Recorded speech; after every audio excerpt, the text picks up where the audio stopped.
ولادي طالبين ياكلوا كشري. طبعا علبة الكشري دلوقتي وصلت ل25 جنيه. عشان اجيب كشري طبعا البيت هيتخرب. فقلت لا، وعلى ايه، انا هعمل الكشري انا في البيت وحاجة مضمونة وزي الفل. وزي ما انتوا شايفين كده، كشري في البيت، انت اللي عاملاه بايدك، الحاجة انت اللي عاملاها، ولا حد مبوظ العدس، ولا حد سايب الرز كده ومن غير غسيل ولا اي حاجة. وزي الفل واحسن من بتاع بره 100 مرة وارخص كمان. يعني كل المكونات اللي انتوا شايفينها دي كلها ما كلفتنيش غير هما 35 جنيه. احسن ما كنت هجيب كشري من بره مثلا ب70 جنيه ولا ب80 جنيه. عملت يجي 5 اطباق ب35 جنيه. تعالوا بقى مع بعض على الطريقة مع بعضينا. طبعا كل واحدة بتعملها على حسب ما هي حابة. وفي ناس بيحبوا يعملوا كل الكشري كل مكوناته في حلة واحدة. انا جبت العدس كده سلقته. قعد يجي ساعة الا ربع او نص ساعة على النار. بعد ما اتسلق كده واتهرى خالص خالص. واتأكدت ان هو استوى معايا. هجيب مية عادية من الحنفية. وهصفيه فيها وهغسله غسلة حلوة كده. عشان خاطر لو في حاجة ولا شوائب ولا حاجة تروح. هغسله في مصفى تحت الحنفية. تمام. وهصفيه وهغسله كذا مرة. وبعد كده هرجعه تاني في الحلة بتاعته عشان هقول لكم هنعمل فيه ايه تاني. لسه ليه تكملة برضو. هو يعني ده هو استوى، بس انا بكمل عليه بحط عليه حاجات عشان بيبقى طعمه حلو. كده بقى هغسله. وشايفين الرواسب البيضة دي. هي دي اللي بيبقى زي مكان كده العدس ومكان التراب اللي هو كان فيه وكده. كل الرواسب دي بقى لما تنزل كلها وتبقى المية دي فاتحة. برجعه الحلة تاني مكانه. بقعد بقى اغسله كده كذا مرة كذا مرة. تمام كده. بصوا مهري خالص، يعني انا جربت اهو معاكم واحدة مستوي استوى كامل. بعد ما اغسله وانضفه وكده وهرجعه تاني الحلة.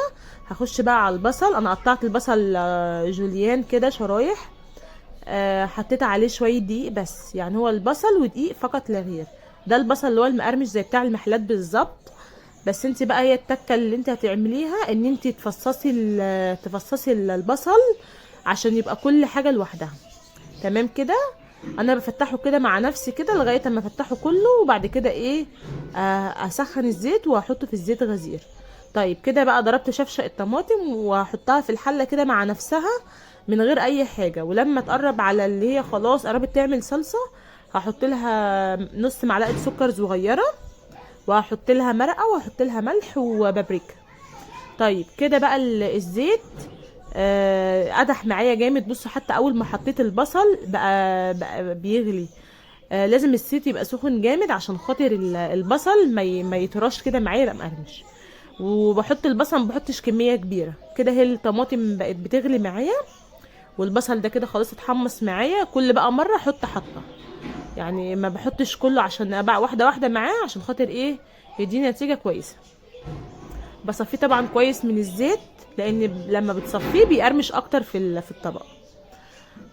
بس كده هصفيه من الزيت. والزيت ده برضو هنستخدمه، انا مش هرمي الزيت ده.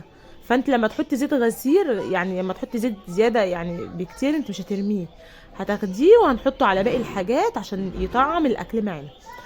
تمام كده. انا طلعت كل الكميه وهحط كميه تاني وهكذا بقى بالتداول لغايه ما اخلص كل الكميه بتاعه البصل اللي انا عاملاها. بص هو مقرمش وحلو. لونه حلو ومقرمش. هو على فكره كده يعني ناشف مش طري. دي بقى تاني حطه اهي. هفضل بقى مع نفسي كده اعمل لغايه ما اوريكم اخر حطه خالص. تمام كده. طب في حله تانية برضو هجيب ميه هغليها عشان خاطر المكرونه طبعا. هعمل مكرونه اللي هي الخواتم الكبيره. وهعمل مكرونه سباكيتي. في ناس بتحط على فكره مكرونه قلم. كل واحد على حسب ما بيحب. في ناس ما بتحبش المكرونه سباكيتي خالص يعني في الكشري. فكل واحد على حسب ما بتحبي. انت قاعده في البيت اعملي اللي انت عايزاه انت وعيالك. كده بقى معايا الصلصه بعد ما خدت غلوتها خالص وصفت خالص من الميه بقت تقيله معايا. انا كده بقى هحط لها الحاجه اللي قلت لكم عليها وهطفي عليها. تمام كده. دي بقى المكرونه بعد ما استوت. برضو في نفس النظام في ميه فتره انزل فيها المكرونه عشان تبطل سوا. انا بسلق المكرونه ما بسلقهاش كامل. بسلقها يا اما نص زياده عن النص كده بحاجات بسيطه عشان تبقى المكرونايه ماسكه نفسها معايا. بس كده بقى عشان الميه المكرونه وهي سخنه. لو سبتها سخنه زي ما هي هتكمل سوا. انا مش عايزاها تكمل سوا. فبعمل بقى زي ما انتوا شايفين كده برضو. بحاول ان الميه كلها تكون دخلت فيها كلها عشان ما يكونش حاجه فيها سخنه فتكمل سوا وتعجن معاكي. الناس بيقولوا المكرونه بتعجن بسبب كده. لازم تغسليها في ميه، تغسليها كده غسله حلوه ان هي كلها تبقى ايه، تبقى يعني تخلصت من السخونه اللي كانت في الميه المغليه. كده بقى انا هعمل الرز. انا الصراحه بحب في رز الكشري ان انا اكتر الشعريه، بخلي الشعريه قد كميه الرز. يعني بحط كوبايه شعريه وبحط كوبايه رز. تمام كده. انا كده حمصت الشعريه وسقطت الرز معاها وشربتهم. وطبعا كلكم عارفين بتعملوا الرز ازاي، مش مستاهل يعني. دي بقى اخر حطة بصل. بصوا بتبقى عامله ازاي، بس انت واحده واحده مع البصل وما تقلبهوش. ماشي. طيب كده بقى العدس بعد ما انا غسلته وسلقته حطيته في الحله. هحط عليه واحده مرقه، وبرضه هحط على المكرونه برضه مرقه وملح بعد ما اغسلها بالميه. هحط على العدس واحده مرقه وبابريكا وشطه وفلفل اسود وكمون، وهزود عليهم. ده كده الرز استوى، يعني بوريلكم ان هو استوى. كده بقى انا هزود بقى على العدس، وهزود برضو على المكرونه الزيت بتاع البصل. الزيت بتاع البصل ده يعني بيبقى فيه نكهه رهيبه. بس انا بقى مش باخد الشوائب اللي هي من تحت، انا بلم بس الزيت اللي هو من فوق كده، وبسيب الشوائب اللي تحت زي ما هي. تمام كده. انا كده بقى هعلق على العدس، بس هياخد غلوه مع التوابل ومع الزيت اللي انا حطاه، يعني قيمه بس 10 دقايق، وهطفي عليه عشان بس يبقى فيه نكهه البصل. وبرده المكرونه نفس النظام، هحط لها برده الزيت بتاع البصل عشان تتنكه معايا. وانا سقطه لها اصلا واحده مرقه وكنت مقلباها فيها وهي يعني لسه دافيه. بس كده الزيت ده بيفرق طبعا في الطعم، وبيفرق برده ان المكرونه برده ما بتلزقش في بعضيها، برده زياده ضمان اكتر. كده بقى انا قشرت فصين توم عشان خاطر الدقه.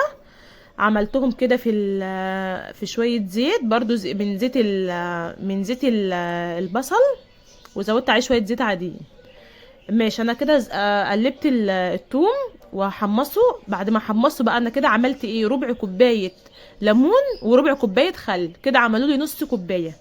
هو ده يعني التكنيك اللي انا بعمله في الدقه.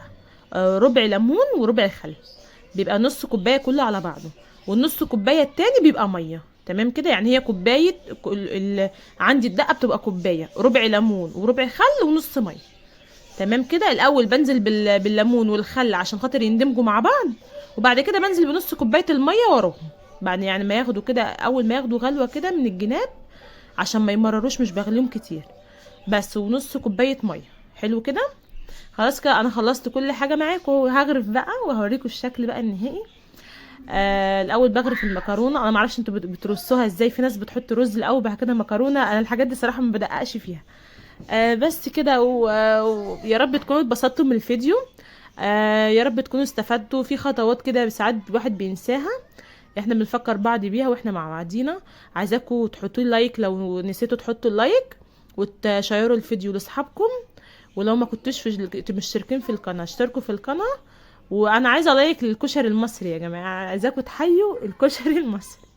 ليه بقى؟ لان يعني الاكل المصري بيبقى يعني مفيش زيه الصراحه. انا بشجع الاكل المصري، ما بحبش غير الاكل المصري. بصوا معايا الدقه بقت تقيله اهي وحلوه اهو، بصوا جميله يعني. اعملوا الكشري كده وجربوا. احنا كل واحد بيجرب من مثلا صحابي بيقول لي على فكره، جيراني مثلا، كلنا بنجرب. البصل اهو معايا مقرمش وزي الفل، واكله هنيه يا رب على قلبكم. اعملوا في البيت حاجات نضيفه لعيالكم، وحاولوا توفري لان الدنيا بقت غاليه. وباي.